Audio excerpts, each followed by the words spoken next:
The images are still fresh in the mind of a Worcester man who lived in the Stockholm Street apartment, which caught fire last week. He's trying to put the pieces back together while also coping with the fact Fire Lieutenant Jason Menard died while trying to help his family. Our Cam Jandrow has the story.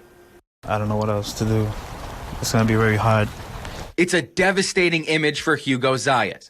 The Worcester resident lived in this Stockholm Street apartment before a 4-alarm fire destroyed his home last week.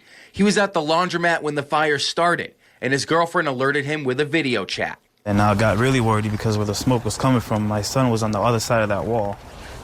So I told her, get our child and hurry up and get out of there.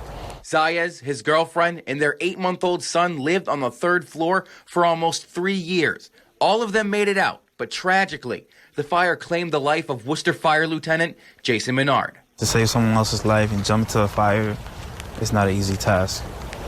And I really, really appreciate what you guys do every day. And answer those calls, answer those alarms. Wednesday, Zayas went back to the Stockholm Street 3-decker. He stood out front, lighting a candle for his dog Azul, who passed away during the fire. He'll do anything for the family, always protected the house to the very end. He protected the house. Zayas and his family are currently staying with loved ones. He says although his house, possessions, and dog are gone, he has his family. And above all, he wants to thank Lieutenant Menard and the Worcester Fire Department. Very sorry for the firemen's loss.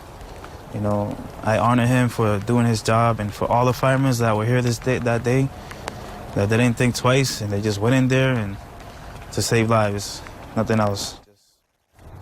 Now, Zayas says his girlfriend was released from the hospital earlier this week, and his son is doing just fine. He says the next step is to completely rebuild his life because virtually everything they owned burned in this apartment last week. There has been a GoFundMe page set up for the Zayas family. As for the actual cause of the fire, that is still under investigation. We're in Worcester tonight. I'm Cam Jandrow, Worcester News Tonight.